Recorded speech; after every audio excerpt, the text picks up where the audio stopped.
आज हम लोग अपना नेक्स्ट चैप्टर रे ऑप्टिक्स का स्टार्ट करेंगे, that is refraction of light. Refraction of light.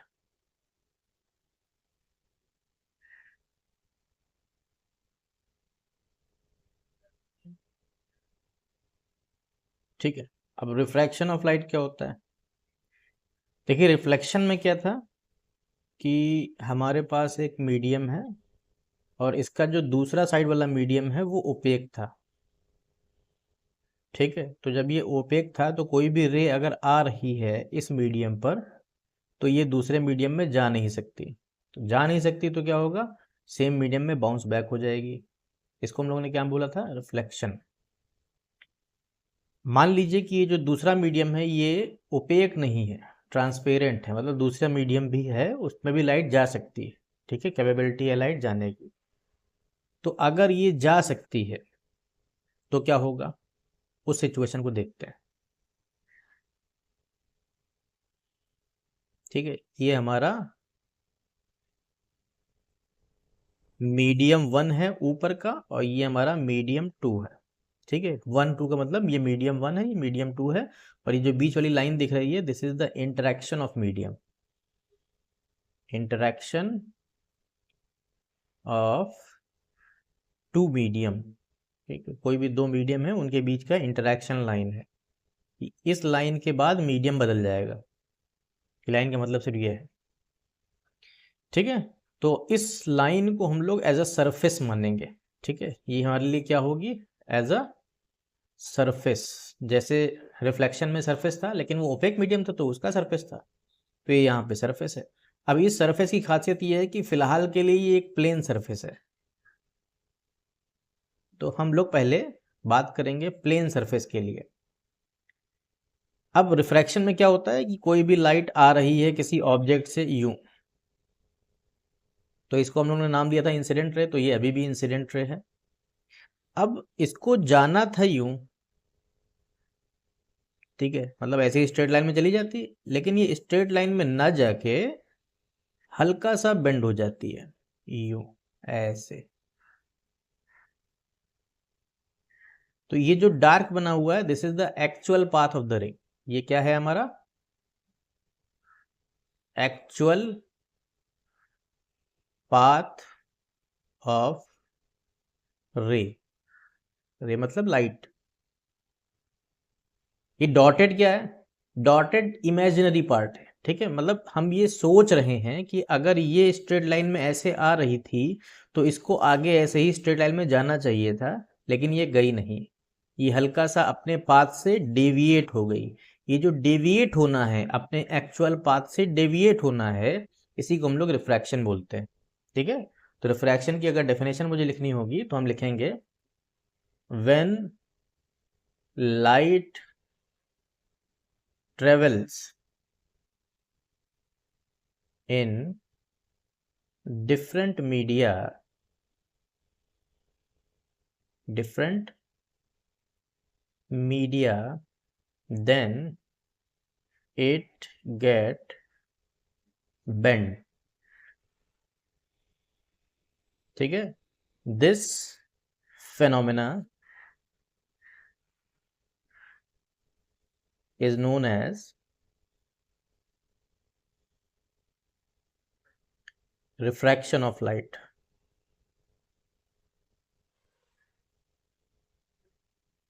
ठीक है, तो ये तो बिल्कुल सिंपल सा है। रिफ्रैक्शन ऑफ लाइट किसको बोलेंगे, जब लाइट डिफरेंट मीडियम में ट्रेवल करती है। मीडिया प्लूरल प्लूरल वर्ड है मीडियम का, तो जब कई सारे मीडियम होंगे तो मीडिया बोला जाएगा। तो जब लाइट डिफरेंट मीडिया में ट्रेवल करती है, मीडियम में ट्रेवल करती है, तो ये अपने एक्चुअल पाथ से बेंड हो जाती है। ये जो बेंडिंग है इसी को हम लोग रिफ्रैक्शन ऑफ लाइट बोलते हैं।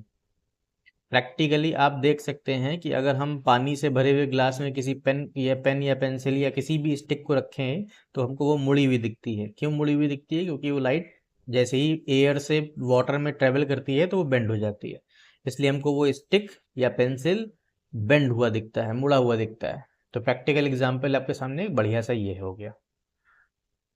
ठीक है अब कॉज क्या है, पहली बात इसके ऊपर करेंगे। तो देखिए पहला कॉज तो इसका ये है कि लाइट की जो स्पीड है, speed of light is different for different media.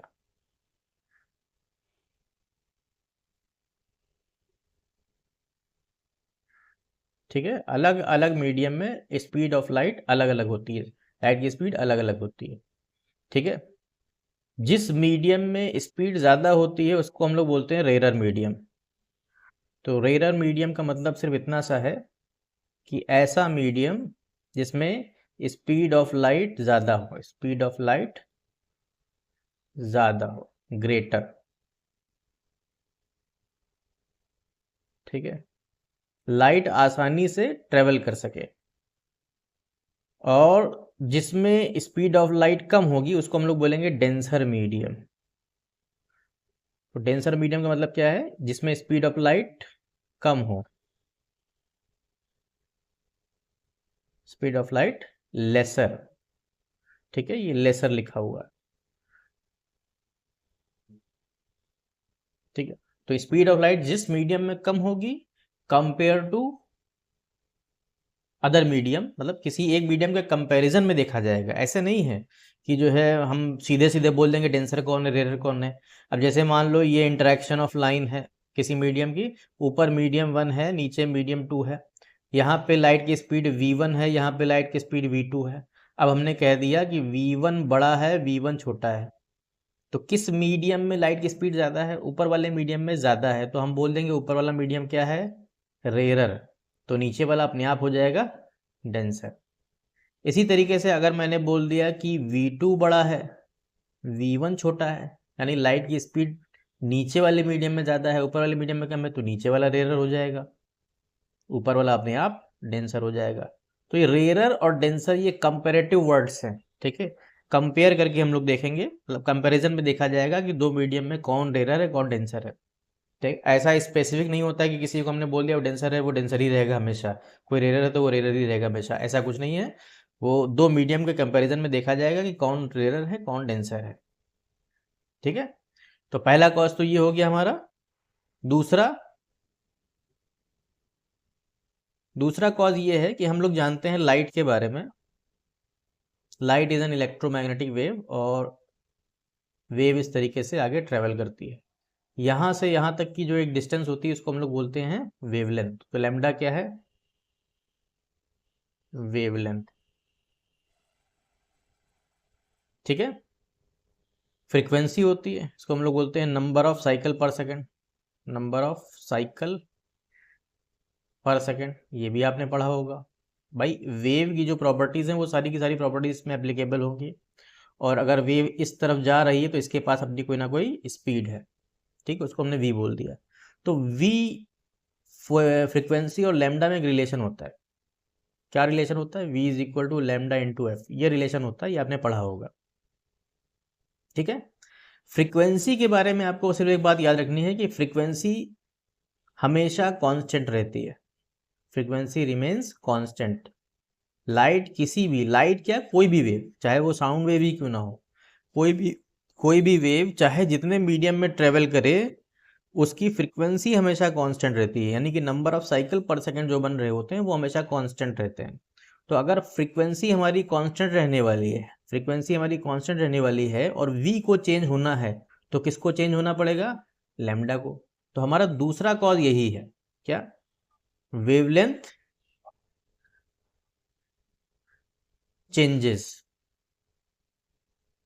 In different media.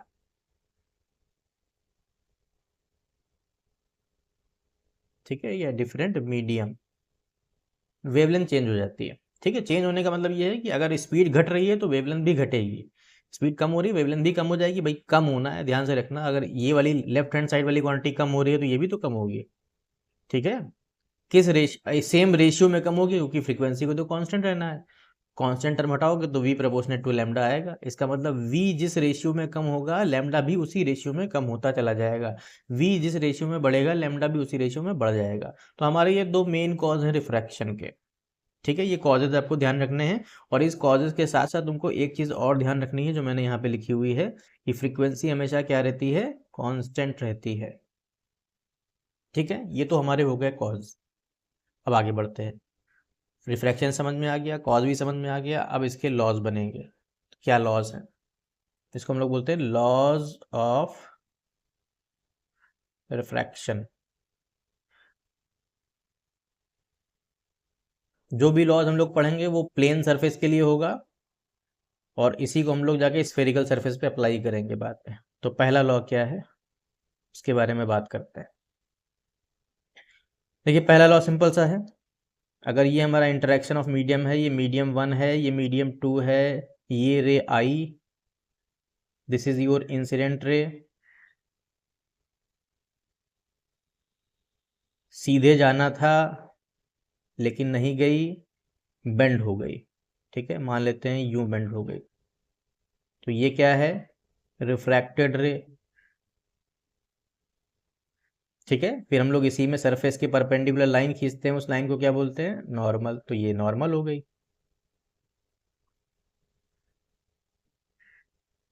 तो बस जो रिफ्लेक्शन में पहला लॉ है वही रिफ्रैक्शन में पहला लॉ है। यानी क्या था, incident ray,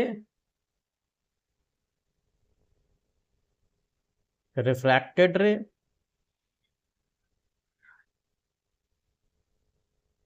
and normal passes through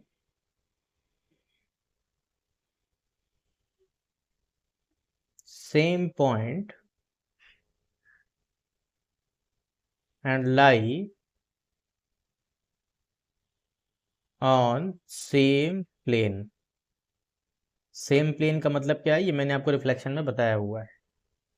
same plane पे ही तीनों लाइंस होंगी, अलग अलग प्लेन्स में नहीं होनी चाहिए, क्योंकि नॉर्मल तो आपकी अलग भी बन सकती है। ठीक है, लेकिन हमको वही नॉर्मल चाहिए जो इस प्लेन में हो जिस प्लेन में इंसिडेंट रे और रिफ्रैक्टेड रे हैं।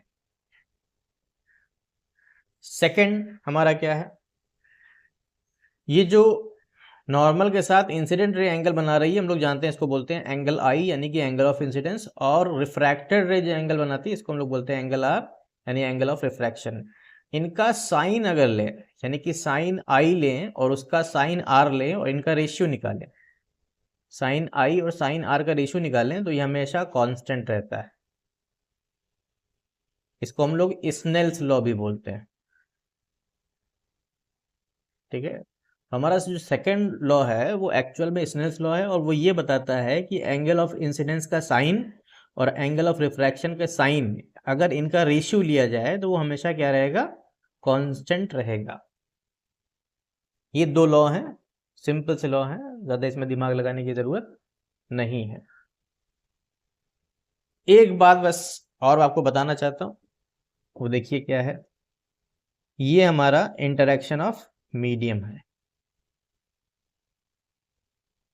कोई रे इधर से आई,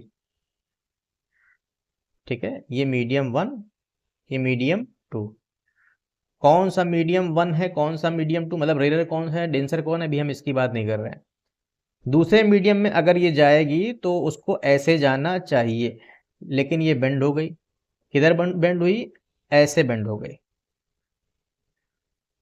ठीक है, इसी तरीके से आप दूसरा समझ सकते हैं यूं,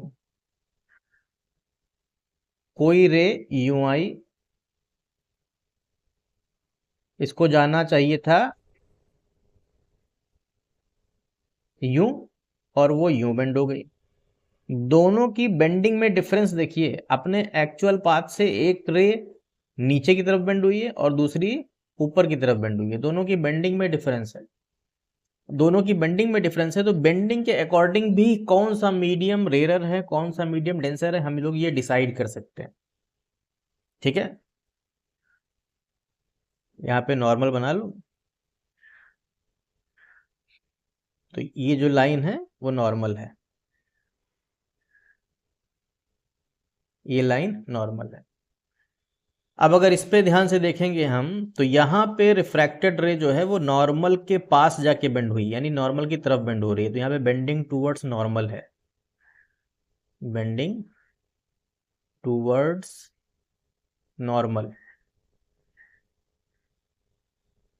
और यहाँ पे देखो क्या है, नॉर्मल से दूर हटी है, तो ये bending away from the normal.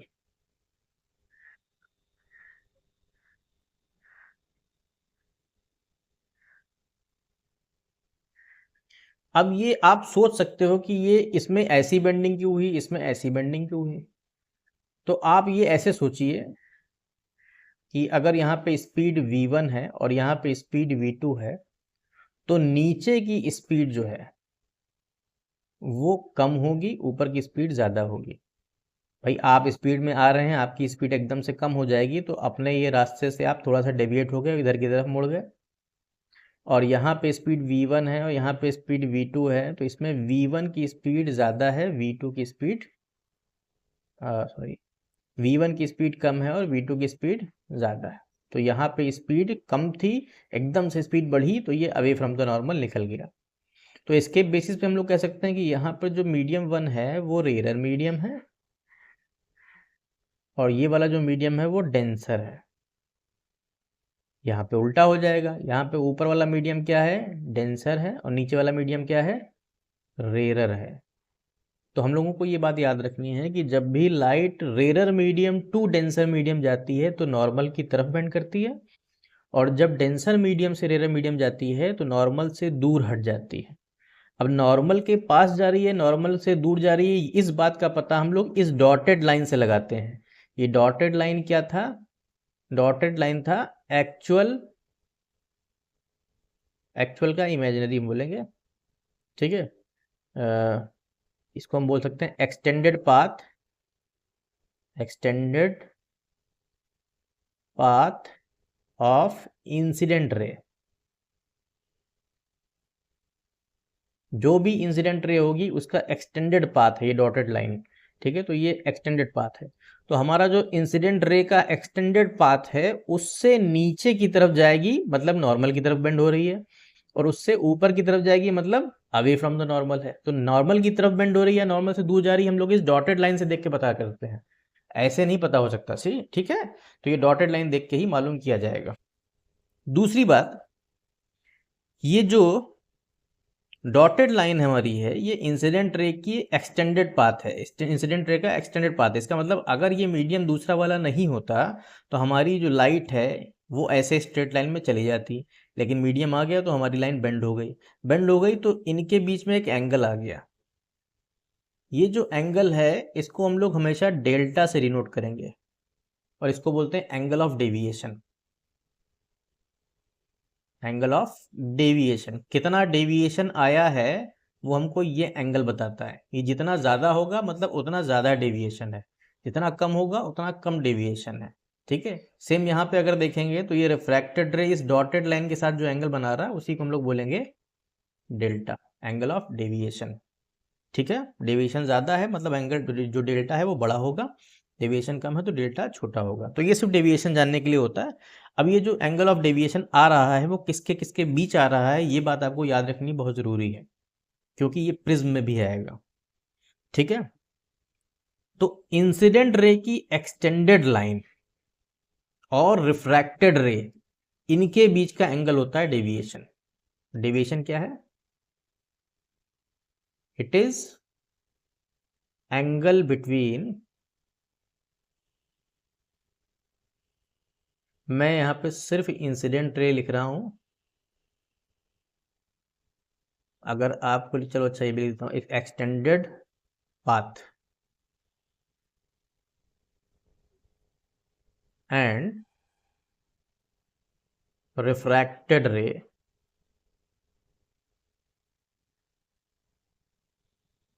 इसका भी एक्सटेंडेड पाथ हो सकता है, एक्सटेंडेड पाथ। तो ये इनके बीच का एंगल होता है, ये हमें याद रखना है। अब यहाँ पर अगर इस केस में देखेंगे तो हम डेल्टा की वैल्यू भी निकाल सकते हैं। कैसे निकाल सकते हैं, ये एंगल आई था हम लोग ने पीछे पढ़ा, और ये एंगल आर था, ठीक है। तो इस केस में जब ऊपर रेयर मीडियम है नीचे डेंसर मीडियम है तो हमारा जो डेल्टा होगा वो I माइनस आर होगा। जिसकी मैथमेटिक्स अच्छी है वो खुद समझ सकता है कि ये स्ट्रेट लाइन आई है डॉटेड वाली और ये नॉर्मल है, तो I अगर ये है तो ये पूरा I हो जाएगा वर्टिकली अपोजिट एंगल। तो अगर ये पूरा I हो गया है तो इस पूरे I में से R को माइनस करेंगे तो डेल्टा आ जाएगा। तो इस केस में जो डेल्टा होगा वो होगा I माइनस आर। इस केस में अगर देखें हम लोग, ये I है और ये हमारा R है, ये ध्यान रखना है, ये पूरा R है, रिफ्रैक्टेड रे के बीच के एंगल होता है, ये R है। अब ध्यान से देखें, ये इंसिडेंट रे है, इसकी ये डॉटेड लाइन आगे तक गई है और ये हमारी नॉर्मल है, ठीक है। तो अगर ये I है तो ये भी I होगा, ये छोटा वाला एंगल, वर्टिकली अपोजिट एंगल, ठीक है। मुझे उम्मीद है कि समझ में आ रही होगी बात। अब अगर ये I है, ठीक है, अगर ये I है तो हमारा डेल्टा जो होगा वो हो जाएगा R माइनस आई। और अगर ये बात समझ में आई है तो ठीक, नहीं आई है तो तुमको सिर्फ इतना याद रखना है कि I और R में से जो बड़ा होगा उसमें से इसको माइनस कर देंगे, हमारा डेल्टा आ जाएगा। सिंपली बस एंगल ऑफ इंसिडेंस में से एंगल ऑफ रिफ्रैक्शन को माइनस करना है या एंगल ऑफ रिफ्रैक्शन में से एंगल ऑफ इंसिडेंस को माइनस करना है, डेल्टा आ जाएगा। जहां हमको जिसकी ज़रूरत पड़ेगी वो निकाल लेंगे, ठीक है। तो ये तो हो गया थोड़ी सी कंसेप्चुअल बात। आगे बढ़ते हैं। आगे हमारा जो टॉपिक है उसको हम लोग बोलते हैं रिफ्रैक्टिव इंडेक्स।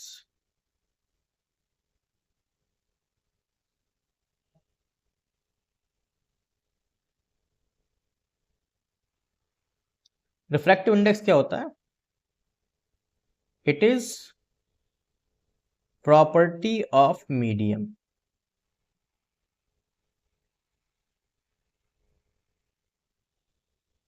किसी भी मीडियम की एक खास प्रॉपर्टी को रिप्रेजेंट करता है कौन? Refractive index. और ये किस प्रॉपर्टी को रिप्रेजेंट करता है कि लाइट को ये कितना बेंड करेगा। It is property of medium which denotes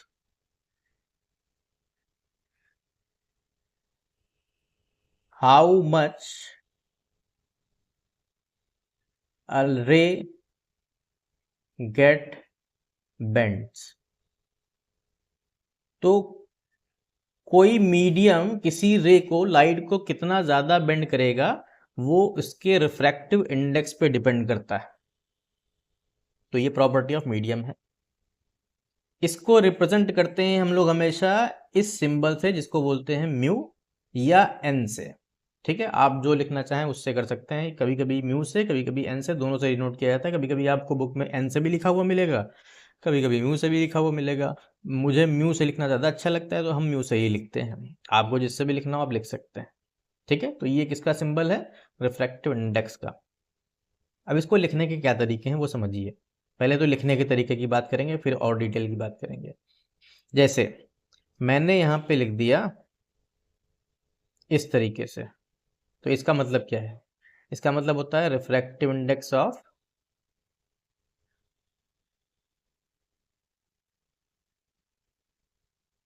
medium 2 with respect to medium 1। बस सिंपल सा है।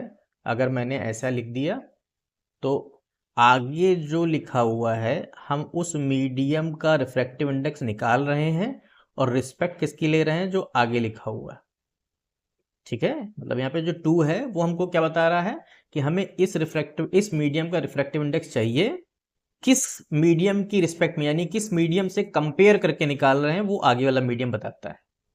जैसे कि मान लिया हमारे पास ये दो मीडियम है, ऊपर है वाटर, मान लेते हैं वाटर है, और नीचे है ग्लास, ठीक है। तो हमारा ऊपर वाला मीडियम जो है वो वाटर के लिए है, नीचे वाला मीडियम ग्लास के लिए है। तो अगर मुझे निकालना है refractive index of glass with respect to water तो हम इसको ऐसे लिखेंगे, और अगर मुझे निकालना है refractive index of water with respect to glass तो हम उसको ऐसे लिखेंगे। बस दोनों में लिखने का तरीका सिर्फ इतना सा है। यहाँ तक बात समझ में आ गई? अगली चीज, अगर मैंने सिर्फ इस तरीके से लिख दिया म्यू टू। इसका मतलब क्या है? इसका मतलब है refractive index of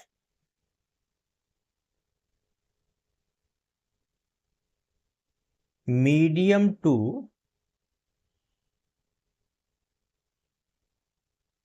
with respect to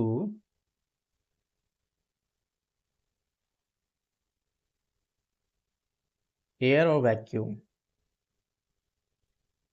ठीक है, मतलब मैंने आगे किसी भी मीडियम के बारे में नहीं लिखा, यहाँ कुछ नहीं लिखा है, सिर्फ यहाँ लिखा है। तो इसका मतलब है कि मैंने जो रिफ्रैक्टिव इंडेक्स लिखा है ये किसकी रिस्पेक्ट में लिखा है? एयर और वैक्यूम की रिस्पेक्ट में लिखा हुआ है। ठीक है, जैसे मैंने लिख दिया सिर्फ म्यू जी, मतलब रिफ्रैक्टिव इंडेक्स ऑफ ग्लास, तो इसका मतलब है रिफ्रैक्टिव इंडेक्स ऑफ ग्लास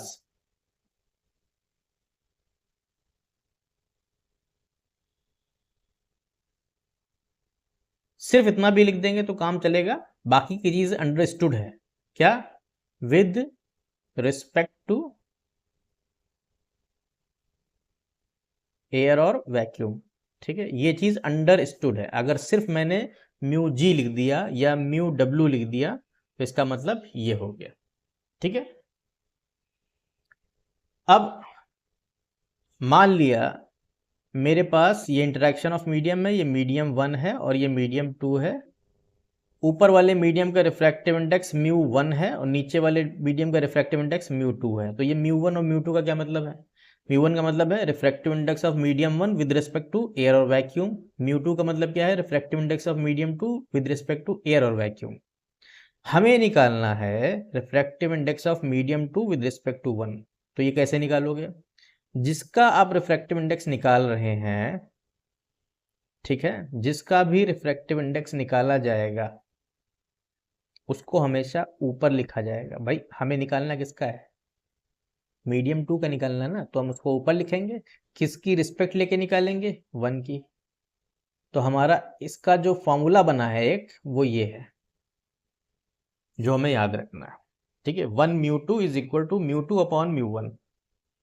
अगर मैंने ऐसे लिख दिया refractive index of medium 1 with respect to 2, तो इसका मतलब क्या हुआ? किसका रिफ्रैक्टिव इंडेक्स निकालना है? मीडियम 1 का। तो मीडियम 1 के रिफ्रैक्टिव इंडेक्स को ऊपर लिखेंगे और नीचे जिसकी रिस्पेक्ट ले रहे हैं उसको लिख देंगे। ऐसे हो जाएगा। तो ये इसका एक बेसिक सा फॉर्मूला हो गया। ठीक है, दूसरा फॉर्मूला हम लोग बना सकते हैं इसका। मीडियम 1 में अगर स्पीड ऑफ लाइट v1 है और मीडियम 2 में अगर स्पीड ऑफ लाइट v2 है। ठीक है, मीडियम 1 में स्पीड ऑफ लाइट v1 है, मीडियम 2 में स्पीड ऑफ लाइट v2 है।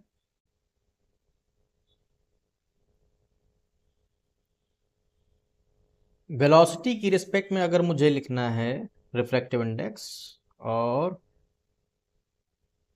इसमें भी अगर मुझे लिखना है एब्सोल्यूट रिफ्रैक्टिव इंडेक्स। ठीक है, एब्सोल्यूट रिफ्रैक्टिव इंडेक्स।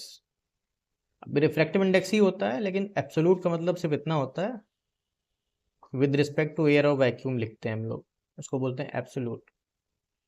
तो एब्सोल्यूट रिफ्रैक्टिव इंडेक्स क्या हो जाएगा? जैसे मुझे लिखना है म्यू 1, बस यही एब्सोल्यूट रिफ्रैक्टिव इंडेक्स है विद रिस्पेक्ट टू एयर और वैक्यूम।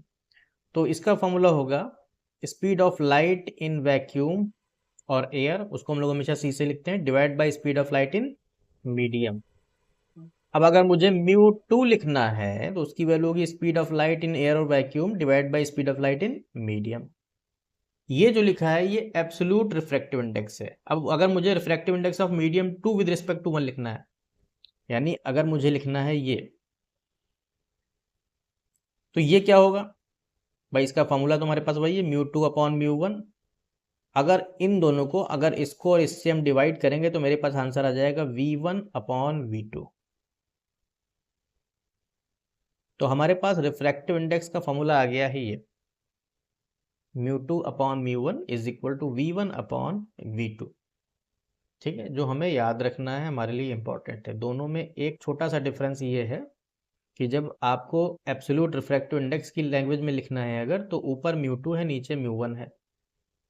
ठीक है, जिसकी रिस्पेक्ट ले रहे हो वो नीचे है।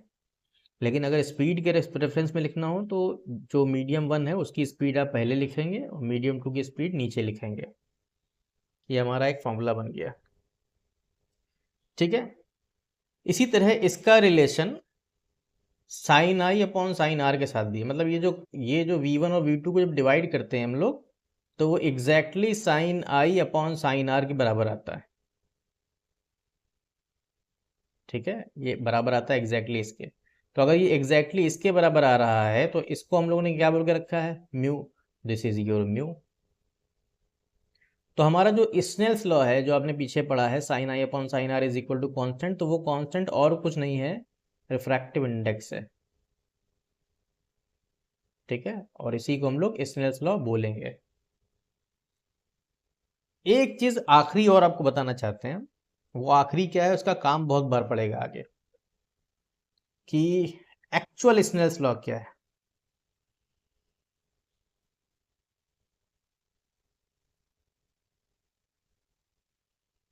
ठीक है, यानी कि हमारा स्नेल्स लॉ था sine I upon sine are is equal to mu two upon mu one.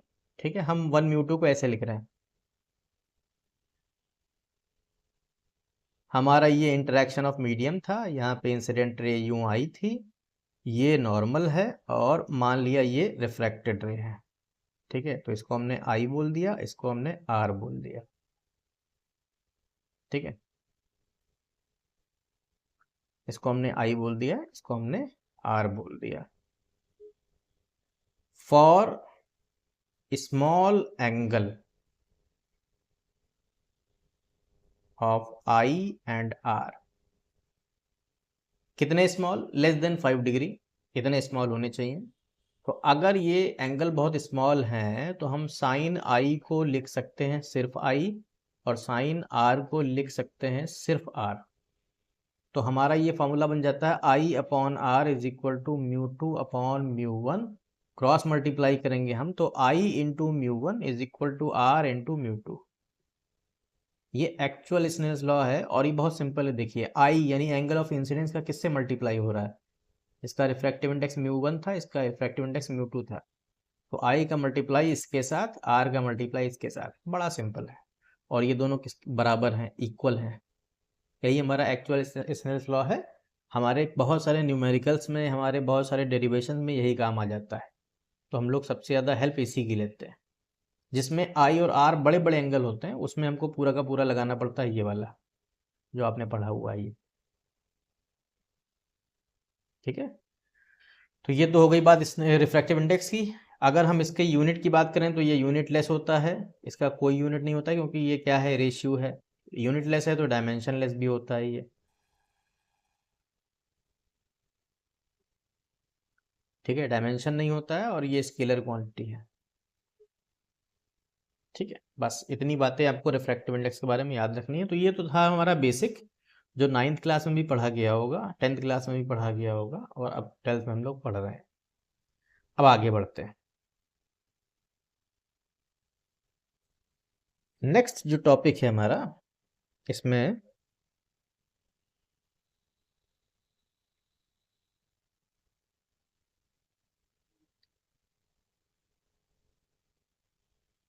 Refraction through glass slab.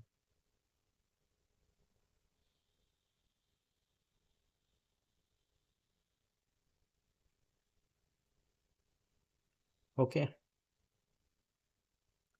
अब हमारे पास एक ग्लास स्लैब है,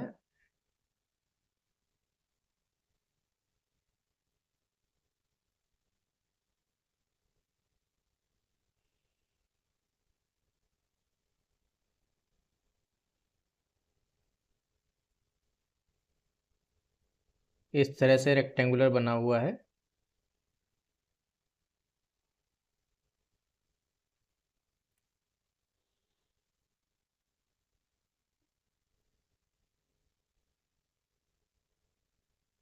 अरे यार,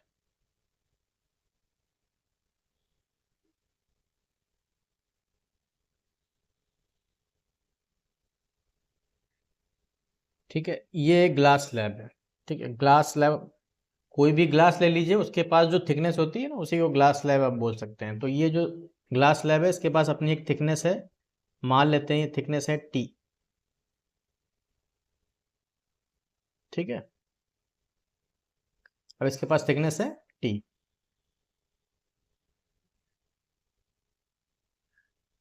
कोई इंसिडेंट रे यहां से आई, ठीक है, ये इंसिडेंट रे है।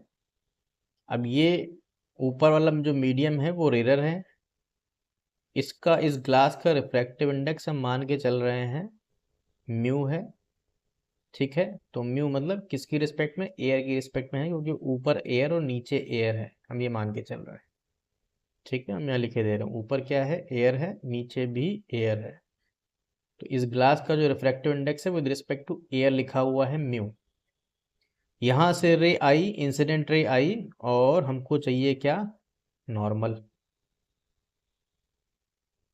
तो हमने ये बना लिया नॉर्मल पूरी। अब यहाँ से जो एंगल बना है इसको हमने एंगल ऑफ इंसिडेंस बोला, तो ये हो गया आई। अब इसका जो पाथ था इस रे का वो ये था, ठीक है, ये पाथ था, एक्चुअल पाथ इसका यही था इंसिडेंट रे का। आगे तक मैंने इसको बढ़ा लिया, लेकिन ये बेंड कर जाएगी, यहाँ पे बेंड करेगी, किधर बेंड करेगी, टूवर्ड्स द नॉर्मल। क्यों नॉर्मल की तरफ बेंड करेगी, क्योंकि ये रेयर से डेंसर मीडियम में जा रही है, तो नॉर्मल की तरफ ऐसे ही ये बेंड कर गई, मान लेते हैं यूं बेंड कर गई। अब ये बेंड करके यहाँ तक पहुंची, इसको बोल दिया एंगल ऑफ रिफ्रैक्शन, इसको बोल दिया R1, ठीक है। अब जैसे ही यहाँ पे पहुंची तो ये दूसरा इंटरेक्शन ऑफ मीडियम आ गया है। अब ये डेंसर मीडियम है, ये रेयर मीडियम है, तो हमको एक और नॉर्मल चाहिए, ठीक है। तो ये नॉर्मल मैंने बना ली एक और। यहाँ पे जो एंगल बन रहा है उसको हम R2 बोल रहे हैं, ठीक है। समझने के लिए इसको थोड़ा सा बड़ा किए ले रहे हैं, ये है हमारा एंगल R2, ठीक है। अब ये रे जो है डेंसर से रेयर मीडियम में जा रही है, पाथ इसका ये था जाने का, लेकिन ये बेंड करेगी, किधर बेंड करेगी, अवे फ्रॉम द नॉर्मल। तो ये नॉर्मल से दूर हट जाएगी और यूं चली जाएगी ऐसे। तो ये हमारी फाइनल रिफ्रैक्टेड रे है, रिफ्रैक्शन बीच में भी हुआ है, लेकिन ये हमारी फाइनल रिफ्रैक्टेड रे है, और ये हमारे डेंसर मीडियम से बाहर आ गई है इस रे, ये रे। तो इस रे को हम लोग बोलेंगे इमर्जेंट रे, ठीक है। इस रे को हम लोग क्या नाम दे देंगे, इसको बोलेंगे इमर्जेंट रे, क्योंकि हमारी ये वाली रे जो है वो डेंसर मीडियम से बाहर आ गई है। अब इस इमर्जेंट रे और इस path of the incident ray, क्या इसको हमने क्या बोला था, extended path, path of incident ray, इनसे अगर कंपेयर करें तो ये दोनों लगभग पैरेलल हैं। देखिए दोनों पैरेलल हैं, ये भी इस तरफ है, ये भी इस तरफ है, पैरेलल है। लेकिन इंसिडेंट रे के पाथ से नीचे की तरफ थोड़ा सा शिफ्ट हो गई है, तो ये जो नीचे की तरफ शिफ्ट हो गई है इसको हम लोग बोलते हैं लेटरल शिफ्ट, ठीक है। इसको मान लो ये y है, तो y is your lateral shift, ठीक है। तो किसी भी ग्लास स्लैब के थ्रू इस तरह से रिफ्रैक्शन होता है कि कोई भी अगर हम रे इंसिडेंट कराएंगे किसी ग्लास स्लैब में तो उसमें एक लेटरल शिफ्ट आ जाता है, डेविएशन नहीं होता है, मतलब डेविएट नहीं हुई है। ध्यान देने वाली बात यह है, डेविएट अगर हो जाती तो पैरेलल ना होती, यहाँ तो डेविएशन आएगा ही नहीं। आप डेविएशन निकालेंगे तो जीरो आ जाएगा। डेविएशन क्या था भाई, डेविएशन अगर आपको याद होगा तो डेविएशन जो था वो था हमारा आई माइनस आर या आर माइनस आई, यही तो होता है डेविएशन, ठीक है।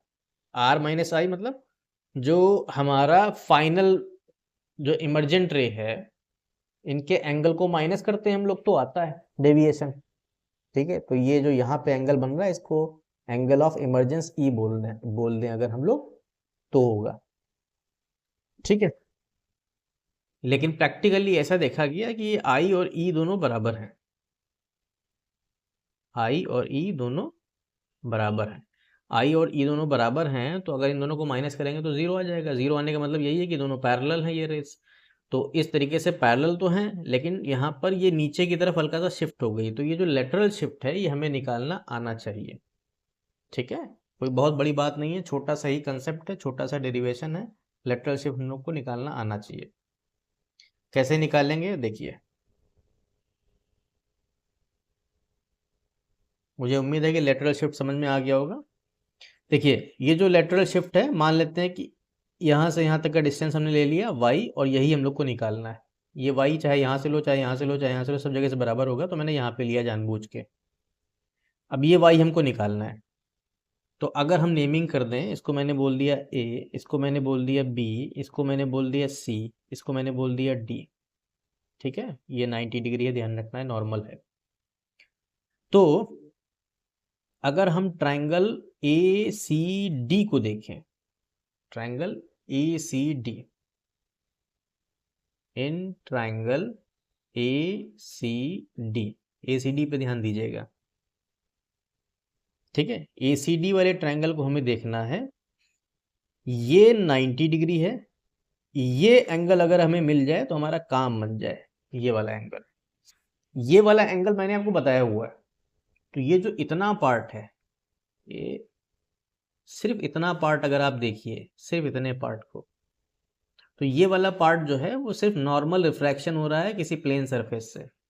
ठीक है, सिर्फ अगर आप इतना पार्ट देखिए, तो अगर नॉर्मल रिफ्रैक्शन हो रहा है किसी प्लेन सरफेस से, तो ये जो एक्सटेंडेड पाथ है, इससे रिफ्रैक्टेड रे जो एंगल बनाती है उसको हम लोग बोलते थे डेल्टा। तो ये वही डेल्टा है, और ये डेल्टा कितना होता है, आई माइनस आर वन कर दीजिए, चाहे आर वन माइनस आई कर दीजिए। मैंने आपको बताया था जो दोनों में बड़ा होगा उससे माइनस किया जाएगा, तो यहाँ पे बड़ा कौन है, आई। तो ये है आई माइनस आर वन। तो ये वाला एंगल मिल गया। अब अगर ये वाला एंगल मिल गया है, तो इस एंगल के सामने वाली साइड परपेंडिकुलर। ठीक है, और परपेंडिकुलर के सामने वाली साइड क्या होती है, हाइपोटेनियस, और बाकी जो बचेगी वो बेस होगी। तो हमें परपेंडिकुलर निकालना है, ठीक है, और हाइपोटेनियस तक हमको पहुंचना है। परपेंडिकुलर से हाइपोटेनियस तक पहुंचना है, क्योंकि हाइपोटेनियस आती है ए बी सी वाले ट्रायंगल में। ठीक है, तो अब परपेंडिकुलर हाइपोटेनियस किस में आते हैं, परपेंडिकुलर हाइपोटेनियस आते हैं साइन में। तो हम यहाँ पे लिखेंगे sine delta is equal to perpendicular, और परपेंडिकुलर क्या है, वाई। हाइपोटेनियस क्या है, हाइपोटेनियस है ए सी। तो हमारा जो ए सी होगा वो कितना हो जाएगा, y upon sine delta. Sine delta मतलब 1 अपॉन साइन क्या होता है, कॉसेक होता है। तो इसको हम लोग लिख सकते हैं A C is equal to Y cosec delta. Delta अच्छा नहीं लग रहा लिखते हुए, तो आई माइनस आर वन लिख देंगे। ठीक है, तो हमारे पास ए सी आ गया। अब ए सी जो है वो ए बी सी ट्राइंगल में है, तो अब हम लोग ए बी सी ट्राइंगल में जाते हैं। तो यहाँ पे लिख लेंगे इन ट्राइंगल ए बी सी। इस ट्राइंगल में अगर हम लोग देखें, तो ये वाला एंगल हमको मालूम है R1 है। ये वाली जो हाइट है, ये जो लेंथ है AB, ये हमको मालूम है ये T के बराबर है। तो ये हमारी T है नोन, ये हमने अभी AC निकाला है। तो ये जो लेंथ है AB, इस एंगल के अकॉर्डिंग अगर देखेंगे तो ये बेस हो जाएगा, क्योंकि एंगल के सामने वाली साइड हमेशा परपेंडिकुलर होती है, और जो दूसरी साइड होती है वो बेस हो जाती है। बाकी 90 डिग्री के सामने वाली साइड हाइपोटेन्यूस होती है, ये आप लोग को पता होगा। तो यहाँ पे बेस हमको नोन है, हाइपोटेन्यूस हमने निकाला है, वो भी हमारा नोन है। तो बेस और हाइपोटेन्यूस हमको सोचना है किस में आते हैं। तो बेस और हाइपोटेन्यूस आते हैं कॉस में। तो हम यहाँ पे लिख देंगे कॉस R1। भाई एंगल R1 था, देखिए एंगल ये हमारा R1 है, थोड़ा बड़ा करके लिख दें, ये R1 है। Cos R1 is equal to base upon hypotenuse. Base कितना है, T। हाइपोटेन्यूस क्या है, AC।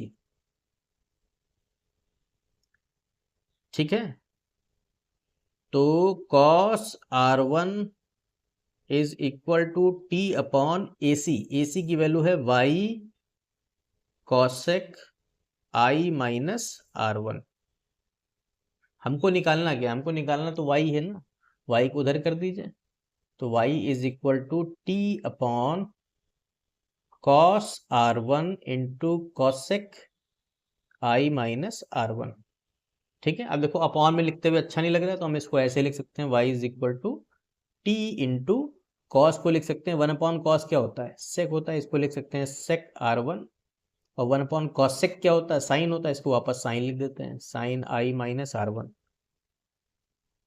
ये हमारा लेटरल शिफ्ट का फॉर्मूला बन गया, इसको हमें याद भी रखना है, न्यूमेरिकल में काम आएगा। अब इस लेटरल शिफ्ट में अगर हम ध्यान से देखें तो लेटरल शिफ्ट हमारा कुल मिला के दो बातों पे डिपेंड कर रहा है, दो बातों पर, बल्कि तीन बातों पे डिपेंड कर रहा है, तीसरी बात इसमें लिखी नहीं है, वो आपको हर फॉर्मूले में मालूम होनी चाहिए, वो चीज़ अंडरस्टूड है। तीसरी बात हमेशा सिर्फ होती है, चलिए बताते हैं। पहले किस पे डिपेंड कर रहा है, पहले डिपेंड कर रहा है टी पर, थिकनेस ऑफ ग्लास, थिकनेस जितनी ज़्यादा होगी लेटरल शिफ्ट उतनी ज़्यादा होगी, ठीक है, क्योंकि इक्वल में है वो। सेकंड किस पे डिपेंड कर रहा है, एंगल ऑफ इंसिडेंस पे, एंगल ऑफ इंसिडेंस जितना ज़्यादा हम रखेंगे, ठीक है, उतना ही ज़्यादा हमारा क्या हो जाएगा, लेटरल शिफ्ट। तीसरी बात हमारी है रिफ्रैक्टिव इंडेक्स पे, वो इसमें लिखा नहीं है। रिफ्रैक्टिव इंडेक्स से आपको एक बात समझनी, अगर रिफ्रैक्टिव इंडेक्स बहुत ज़्यादा है, if mu is very large, ये एक स्पेशल केस है, उस केस की हम बात कर रहे हैं। अगर हमारा म्यू बहुत बड़ा है, उस केस की हम बात करने जा रहे हैं। म्यू जब बहुत बड़ा होगा तो आपका आई और आर ये बहुत छोटे हो जाएंगे, बोथ आर स्मॉल। आप कहेंगे कैसे हो जाएंगे, भाई सीधी सी बात है, रिफ्रैक्टिव इंडेक्स का काम क्या था, अगर ये एंगल ऑफ इंसिडेंस है, ठीक है,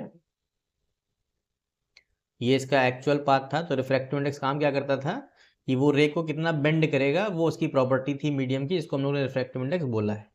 अब अगर रिफ्रैक्टिव इंडेक्स की प्रॉपर्टी इतनी ज़्यादा है कि उसने इसको बहुत ज़्यादा मोड़ दिया, इतना मोड़ दिया, इतना ज़्यादा मोड़ दिया, तो आर बहुत छोटा हो जाएगा ना, तो देखिए आर बहुत छोटा हो गया। तो अगर आई छोटा है तो आर भी बहुत छोटा हो जाएगा, उस केस में हम लोग सेक R1 को सिर्फ R1 लिख सकते हैं, सेक R1 को सिर्फ R1 लिख देंगे, और साइन I माइनस R1 को, साइन I माइनस R1 को सिर्फ I माइनस R1 लिख देंगे। तब हमारा यही फॉर्मूला बन जाएगा y इज इक्वल टू, ठीक है, लेकिन सिर्फ केस तभी चलेगा जब इसमें म्यू बहुत ज़्यादा हो, t into R1 into I minus R1, ठीक है,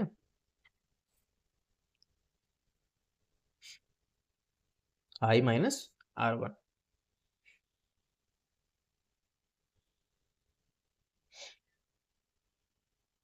ओके, अच्छा एक मिनट, ये जो सेक R1 है ये एक्चुअल में कॉस था, ये वाले पार्ट की अगर हम बात करें, ये एक्चुअल में कॉस था, ठीक है, इसकी बात मैं कर रहा हूँ, तो ये कॉस R1 था। जब R1 हमारा, ये R1 जब छोटा होता जाएगा, छोटा होता जाएगा, तो हम ये मान लेंगे छोटा होते होते जीरो हो जाएगा, यानी R1 अप्रोचेस टू जीरो। अब अगर R1 जीरो को अप्रोच करेगा तो कॉस R1 की वैल्यू हम लोग कितनी मान लेंगे, 1। तो यहाँ पे हम लोग एक्चुअल में जो सेक R1 है उसकी वैल्यू 1 मान लेंगे, तो ये जो हमारा R1 आ रहा है एक्स्ट्रा में, ये नहीं आएगा, ठीक है, तो हमारा सिर्फ आएगा I माइनस R1, ये, ठीक है, इतनी बात हो गई। अगली बात, अगर हम लोग इसमें स्नेल्स लॉ लगाएं तो स्नेल्स लॉ होता है sine I upon sine R की जगह में यहाँ पे R1 is equal to mu होता है। हम लोग ये बात पहले ही कह चुके हैं कि साइन I को हम लोग I लिख सकते हैं, साइन R1 को R1 लिख सकते हैं, तो इसकी जगह पे लिख सकते हैं I upon R1 is equal to mu. तो यहाँ से जो R1 की वैल्यू आएगी वो हो जाएगी I अपॉन म्यू, इसको उठा के पुट कर देंगे ऊपर, यानी कि यहाँ पे पुट कर देंगे, यहाँ पे पुट करेंगे तो हमारे पास y आ जाएगा t into I minus I upon mu. I को अगर हम लोग कॉमन ले लेंगे तो आ जाएगा y is equal to T into I bracket में 1 माइनस 1 अपॉन म्यू। ये हमारा फॉर्मूला एप्लीकेबल हो जाएगा, लेकिन सिर्फ उस कंडीशन में एप्लीकेबल होगा जब हमारा म्यू रिफ्रैक्टिव इंडेक्स बहुत ज़्यादा हो। ठीक है।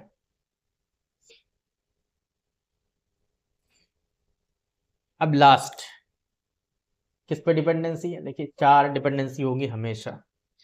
पहली क्या थी? थिकनेस पे डिपेंड किया, दूसरा एंगल ऑफ इंसिडेंस पे डिपेंड किया, तीसरा रिफ्रैक्टिव इंडेक्स पे डिपेंड किया, अब चौथा हम लोग डिपेंड कराएंगे इसको कलर ऑफ लाइट पर। कलर ऑफ लाइट बोल लीजिए चाहे वेवलेंथ बोल लीजिए। ठीक है, वेवलेंथ ऑफ लाइट। ठीक है, ऐसा इसलिए क्योंकि जो रिफ्रैक्टिव इंडेक्स है ये अलग अलग कलर के लिए अलग अलग होता है।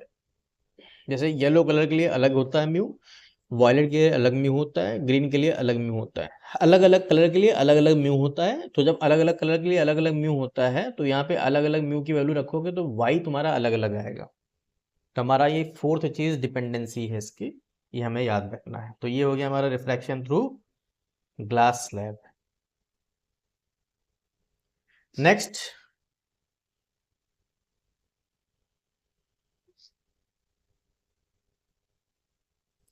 नेक्स्ट हमारा क्या है?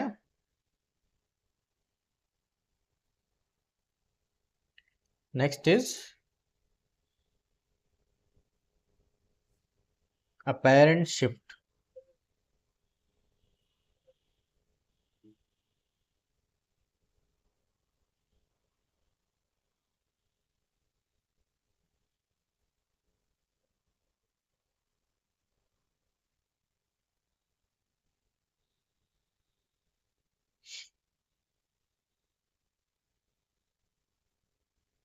अब ये apparent shift क्या होता है? देखिए, मान लिया हमारे पास ये एक जार है और इस जार में यहां तक पानी भरा हुआ है। पानी मान के चल रहे हैं, वो कोई भी लिक्विड हो सकता है। ठीक है, किस हाइट तक भरा हुआ है? मान लेते हैं डी हाइट तक भरा हुआ है। ठीक है, तो ये डी क्या है? पहले तो इसकी बात कर लें। D is the actual depth of base. फिलहाल के लिए मैंने यहाँ बेस रखा है। अगर मैंने यहाँ पे कोई ऑब्जेक्ट डाला, जैसे मान लेते हैं कोई सिक्का मैंने डाला, तो ये सिक्का तो यहीं आएगा, ये ऑब्जेक्ट है मान लेते हैं।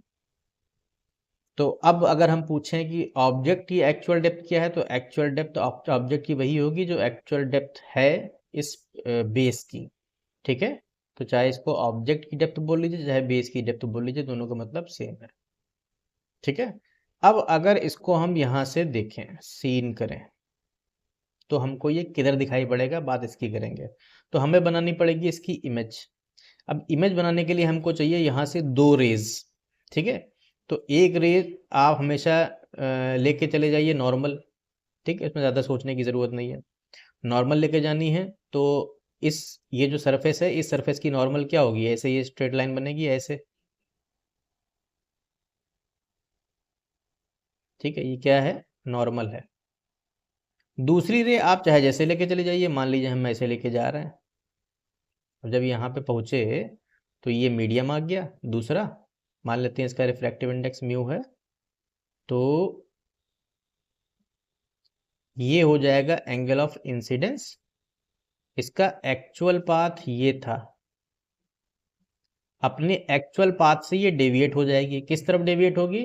अवे फ्रॉम द नॉर्मल, क्योंकि डेंसर से रेयर मीडियम में जा रहे हैं। तो अवे फ्रॉम द नॉर्मल के लिए वो यूं हट जाएगी ऐसे।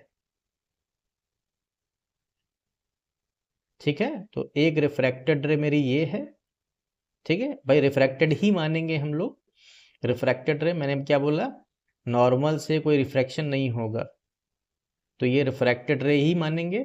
और ये भी रिफ्रैक्टेड रे है, और हमको इमेज बनाने के लिए रिफ्रैक्टेड रे ही चाहिए। ठीक है, तो एक रिफ्रैक्टेड रे ये वाली है। अगर इसको हम पीछे तक ऐसे लेकर आएंगे डॉटेड में, तो हमको इस रिफ्रैक्टेड रे के साथ यहाँ पे क्रॉस पॉइंट मिलेगा। क्रॉस पॉइंट यहाँ पे मिला है, तो इसी को हम लोग बोलेंगे इमेज। यही हमारी क्या बन गई, इमेज। ठीक है। अब अगर इमेज यहाँ बनी है, इसका मतलब जो ये देख रहा है उसको लगेगा कि ये ऑब्जेक्ट यहाँ पर है, लेकिन एक्चुअल में ऑब्जेक्ट यहाँ पर है। ठीक है। तो ऑब्जेक्ट की गहराई यहाँ पे मालूम देगी, इतनी। ठीक है। इस गहराई को बोलेंगे हम लोग apparent depth. A double P लिख दिया मैंने। तो डी ए डबल पी ये क्या है, अपेरेंट डेप्थ।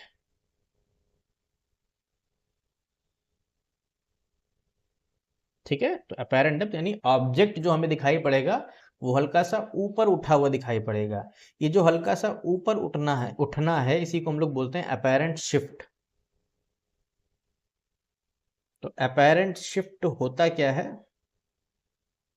सिंपली जब भी हम किसी ऑब्जेक्ट को देखते हैं रेयर मीडियम से डेंसर मीडियम में, तो वो ऑब्जेक्ट हमको थोड़ा सा ऊपर दिखाई देता है। एक्चुअल डेप्थ में यानी कितना गहरा है उसकी गहराई को हम लोग समझ नहीं सकते हैं, वो हमको ऊपर को दिखाई पड़ता है। तो ये जो ऊपर को दिखना है इसको हम लोग बोलते हैं अपेरेंट शिफ्ट, यानी कि ऊपर को वो आ गया, हमें दिख रहा है ऊपर को, लेकिन एक्चुअल में ऊपर नहीं है, वो अंदर और गहरा होता है। कब, जब हम लोग रेयर से डेंसर मीडियम में देखते हैं। ये बात याद रखनी है, डेंसर से रेयर मीडियम में देखेंगे तब वो थोड़ा सा कंसेप्ट अलग होगा।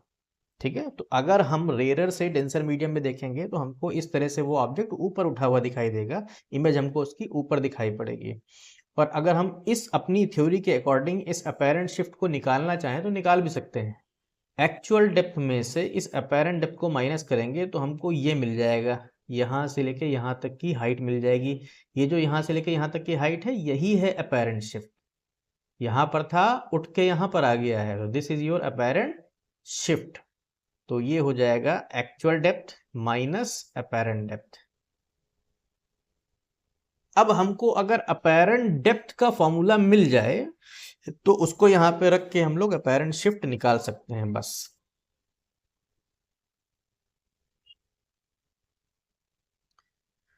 कैसे निकालेंगे इसको, निकालना कोई बहुत बड़ा टफ काम नहीं है, सिंपल काम है। इसको दोबारा बना के हम लोग देखते हैं। यहाँ पे थोड़ा सा बड़ा बनाएंगे इस बार, या हम सिर्फ ऐसे बना लेते हैं कि ये लाइन हमारी है और ऑब्जेक्ट को मैंने मान लेते हैं यहाँ पे रखा हुआ है।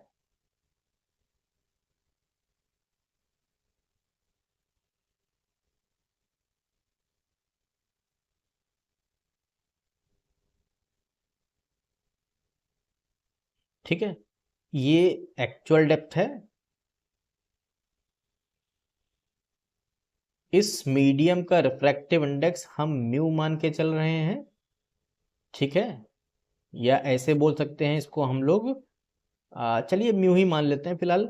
इस म्यू की वैल्यू अगर लिखना चाहें तो हम लिख सकते हैं कि ऊपर का अगर मैंने मान लिया म्यू 1, नीचे का मान लिया म्यू 2। ठीक है। तो ये है तुम्हारा म्यू 2 अपॉन म्यू 1। ठीक है। तो ये म्यू एक्चुअल में क्या है, म्यू 2 अपॉन म्यू 1 है। इसकी हमको आगे ज़रूरत पड़ेगी इसलिए मैंने ऐसे लिख दिया है।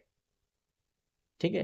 म्यू 1 फिलहाल के लिए कुछ भी मीडियम हो सकता है, बस रेयर होगा नीचे के कंपैरिजन में। फाइनल जब हम लोग करेंगे इसको हम लोग मान लेंगे ये एयर है, जब फाइनल करना होगा। ठीक है। तो यहाँ पे हमारा ऑब्जेक्ट है जिसको हमने ओ बोला, यहाँ से एक रे यूं जाएगी, इसमें रिफ्रैक्शन होगा। ठीक है। ये नॉर्मल मैंने बना दी, तो एक्चुअल पाथ इसका ये था, अवे फ्रॉम द नॉर्मल चली जाएगी यूं। ठीक है। फिर यहाँ से एक नॉर्मल हम लोग बना लेंगे, ये हो गई नॉर्मल। तो यहाँ से डॉटेड रे लेकर आएंगे ये वाली, तो ये हमारी हो जाएगी इमेज। ठीक है। अब देखिए इसको हमने बोल दिया एंगल ऑफ इंसिडेंस, और ये हमारा हो जाएगा एंगल ऑफ रिफ्रैक्शन। ठीक है। यहाँ से हम लोग इसको देख रहे हैं तो हमें यहाँ पे दिखाई पड़ेगा इमेज। बाकी ये हमारा शिफ्ट है और ये हमारी अपेरेंट डेप्थ है। ठीक है। ये हमारी अपेरेंट डेप्थ है। तो टोटल डी में से अपेरेंट डेप्थ को माइनस करेंगे तो लेटरल अपेरेंट शिफ्ट आ जाएगा। अब ज़रा दो एक बातें समझनी है यहाँ पर। क्या क्या बातें समझनी है, ये वाली नॉर्मल और ये वाली नॉर्मल क्या है, पैरेलल। भाई दो नॉर्मल आपस में तो पैरेलल ही होंगी। अगर वो पैरेलल होंगी तो अगर ये एंगल ऑफ इंसिडेंस आई है तो ये भी आई होगा। क्यों? अल्टरनेट एंगल, ये आपने पढ़ा होगा। ये आई हो गया। दूसरा, ये वाली जो लाइन है, ये जो रिफ्रैक्टेड लाइन है जिसको मैंने यहाँ तक डॉटेड बनाया है, ये वाली लाइन ट्रांसवर्सल होगी इस पैरेलल लाइन के लिए। तो अगर ये पूरा आर है तो ये भी पूरा आर होगा। ठीक है, उम्मीद है कि ये बात समझ में आ गई होगी कि आर कैसे होगा, आई कैसे होगा। अब अगर थोड़ी सी नेमिंग करते हैं, ये ओ हो गया, ये ओ हो गया, ये हो गया बी मान लेते हैं। यहाँ पे दो ट्राइंगल हमें दिख रहे हैं। ठीक है, एक ट्राइंगल दिख रहा है ए आई बी और एक ट्राइंगल दिख रहा है ए ओ बी। ठीक है, इनका हमको काम पड़ेगा कि वो आपको याद रखना है। फिलहाल के लिए तो हम लोग लगाएंगे स्नेल्स लॉ, साइन आई अपॉन साइन आर। ठीक है, एक चीज ध्यान रखनी, साइन आई अपॉन साइन आर लगा रहे हैं हम, आई नीचे है। ठीक है, तो रिफ्रैक्टिव इंडेक्स किसका लिखना पड़ेगा, म्यू वन का। तो refractive index of mu one with respect to mu two ऐसे लिखा जाएगा ये, क्योंकि साइन आई नीचे है और साइन आई नीचे है। हम लोगों ने क्या पढ़ा हुआ है, ठीक है, हम लोगों ने ये पढ़ा हुआ है ना, ये नॉर्मल और ये आर हो गया, ये आई हो गया। रिफ्रैक्टिव इंडेक्स ऑफ इसका म्यू है अगर, तो इसको हम लोग बोलते हैं sine I upon sine are is equal to mu, ऐसे ही तो बोला जाता है। तो अगर आई ऊपर वाला लिखते हैं यहाँ पर, तो रिफ्रैक्टिव इंडेक्स किसका लिख रहे हैं, इसका लिख रहे हैं ना। तो इसी तरह यहाँ पर अगर मैंने आई नीचे वाला पहले लिखा है तो रिफ्रैक्टिव इंडेक्स किसका लिखेंगे, ऊपर वाले का लिखेंगे। तो ऊपर वाले का लिखोगे तो ऐसे लिखा जाएगा mu one upon mu two.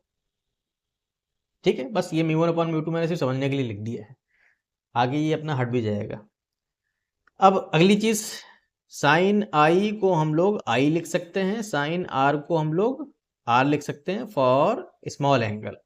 ठीक है, क्योंकि उसको हम लोग देख ऐसे रहे हैं तो एंगल स्मॉल ही बनेगा अगर डेप्थ छोटी सी है तो।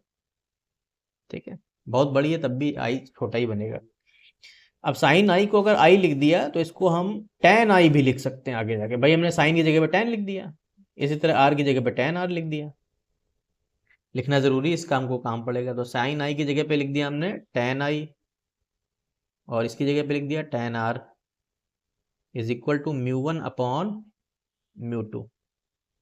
टेन आई के लिए, टेन आई किस ट्रायंगल में बना है, तो ए ओ बी ट्रायंगल में बना है। आई जो है एंगल वो किस में बना है, ए ओ बी में बना है।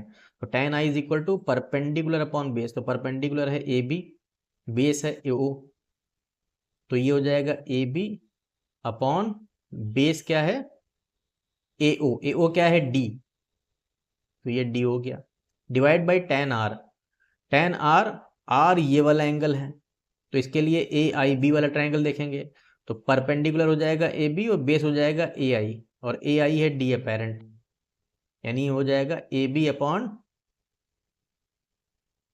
D apparent is equal to mu one upon mu two. A B से ए बी कैंसिल हो गया मेरे पास, डी अपेरेंट ऊपर आ जाएगा, डी नीचे चला जाएगा, is equal to mu one upon mu two. ठीक है, इसी को पलट दीजिए। क्यों पलट दीजिए, क्योंकि देखिए हमको mu two upon mu one लिखना है।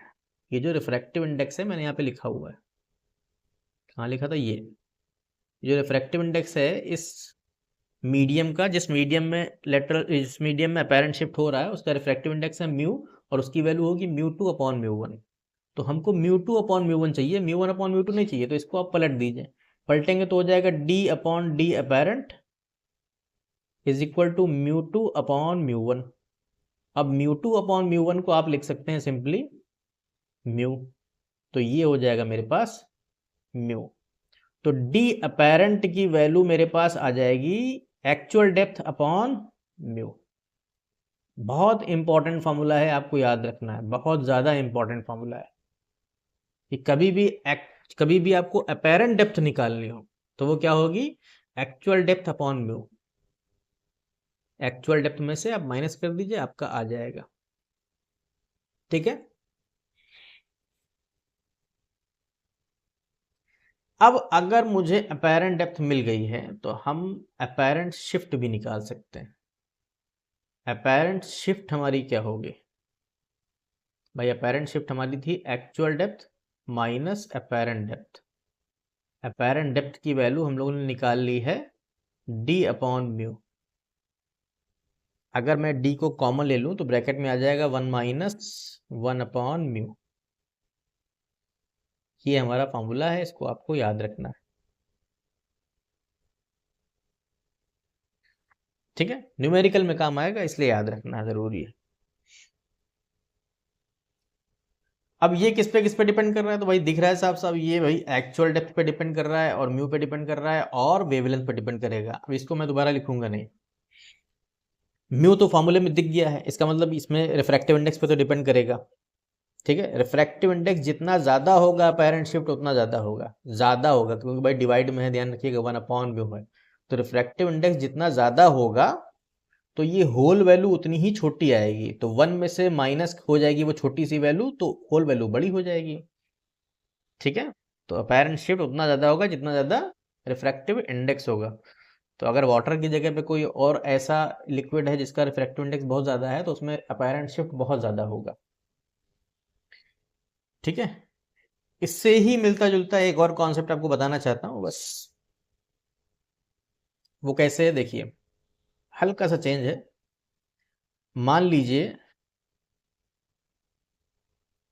ऊपर वाला जो मीडियम है इसको मैं फिलहाल म्यू1 लिख रहा हूँ, इसको म्यू2 लिख रहा हूँ। ठीक है, कोई ऑब्जेक्ट यहाँ है इस जगह पर, ठीक है, और उसको हम लोग यहाँ से देखेंगे। अब आप यहाँ से देखिए, ये डेंसर है, ये रेरर है।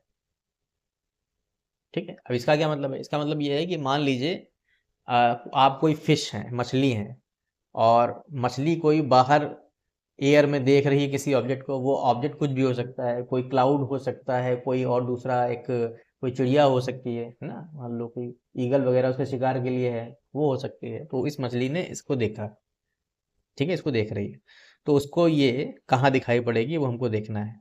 इसकी एक्चुअल हाइट जो है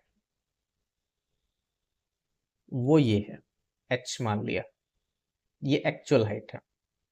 अब जब इसको ये देखेगी तो क्या होगा वो देखना है। सबसे पहली लाइन हम लोग बना लेंगे नॉर्मल,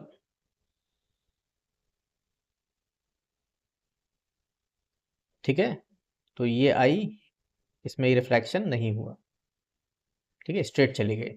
दूसरी रे हम लेकर जाएंगे, कैसी भी लेकर चले जाइए, मान लीजिए ऐसे लेकर चले गए, तो हमको रिफ्रैक्शन कराना है तो एक नॉर्मल बनानी पड़ेगी, तो ये हो गई नॉर्मल। इसको हमने बोल दिया एंगल ऑफ इंसिडेंस।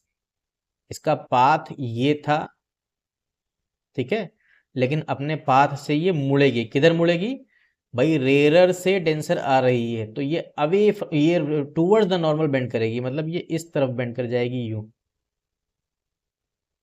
ऐसे बेंड कर जाएगी। अब अगर ये इस तरफ बेंड कर गई है तो ऑब्जेक्ट की इमेज किधर दिखाई पड़ेगी, फिश को।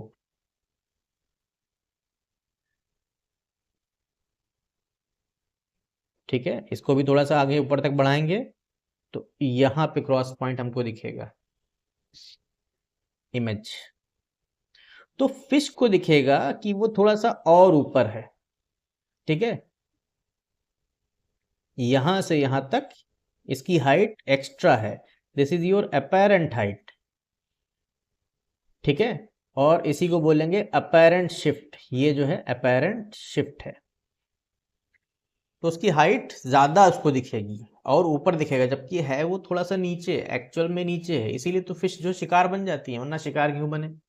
अगर उनको फिजिक्स थोड़ी सी मालूम हो जाएगी तो वो शिकार थोड़ी ना बनेंगे, लेकिन उनको फिजिक्स मालूम नहीं है तो वो जान ही नहीं पाती हैं कि भाई हमारा शिकारी थोड़ा सा नीचे है, उनको लगता है वो ऊपर है, अपैरेंट शिफ्ट की वजह से, लाइट की वजह से। ठीक है, तो अब यहां पर जो अपैरेंट शिफ्ट होगा वो क्या होगा, अपैरेंट शिफ्ट, यहां पर जो अपैरेंट शिफ्ट होगा ये जो होगा वो होगा अपैरेंट हाइट में से एक्चुअल हाइट को माइनस करना है, क्योंकि इस बार अपैरेंट हाइट बड़ी है। ठीक है, उसको माइनस करना है। कैलकुलेशन अगर करनी है तो ये हो गया मान लो ए, ये हो गया बी, ठीक है, और अभी आर नहीं बनाया था मैंने, ये हो गया आर। ठीक है, ये हमारा एंगल ऑफ इंसिडेंस था भाई, यहाँ से इंसिडेंट रे आई थी, ये नॉर्मल थी, तो ये पूरा का पूरा एंगल ऑफ इंसिडेंस था। तो अगर ये एंगल ऑफ इंसिडेंस है तो ये नॉर्मल और ये नॉर्मल पैरेलल हैं, तो ये एंगल आई हो जाएगा अल्टरनेट एंगल। ठीक है, इसी तरीके से ये वाली लाइन जो डॉटेड गई है ऊपर, ये एंगल आर है, ये लाइन और ये लाइन कैसी हो जाएगी, पैरेलल। ये एंगल आर है तो ये वाला एंगल आर हो जाएगा। अब सेम हमको काम यही करना है, इसमें अगर हम लोग लगाएंगे वो स्नेल्स लॉ, और स्नेल्स लॉ में भी अप्रोक्सीमेशन लिखेंगे डायरेक्टली। अगर लिख दूं मैं tan i upon tan r, ठीक है, समझना है बहुत ध्यान से। देखिए मैंने i लिखा है, अगर i ऊपर है तो रिफ्रैक्टिव इंडेक्स किसका लिख रहे हैं हम, नीचे वाले का लिख रहे हैं रिफ्रैक्टिव इंडेक्स। तो अगर रिफ्रैक्टिव इंडेक्स नीचे वाले का लिख रहे हैं तो यहाँ μ2 अपॉन μ1 लिखा जाएगा। ये डिफरेंस है, क्योंकि i ऊपर है इस बार, i नीचे नहीं है। tan i upon tan r is equal to μ2 upon μ1। अब tan i की वैल्यू अगर मुझे लिखनी है तो वो हो जाएगी ab अपॉन h, तो हो जाएगा ab upon h divided by tan r की वैल्यू अगर लिखनी है मुझे तो हो जाएगा ab upon h apparent, ab upon h apparent is equal to μ2 upon μ1। ab से ab कैंसिल हो गया, मेरे पास आ गया है h apparent divided by h is equal to μ2 upon μ1। μ2 upon μ1 को सीधे म्यू लिख देता हूँ, सीधे म्यू लिखा जा सकता है उसको, तो सीधे म्यू लिख दिया मैंने। तो h अपेरेंट की वैल्यू मेरे पास आ जाएगी म्यू इंटू एच। ठीक है, ये बड़ा सिंपल सा आया, म्यू इंटू एच आ गया। h अपेरेंट मेरे पास आ चुका है, तो अपेरेंट शिफ्ट क्या आएगा,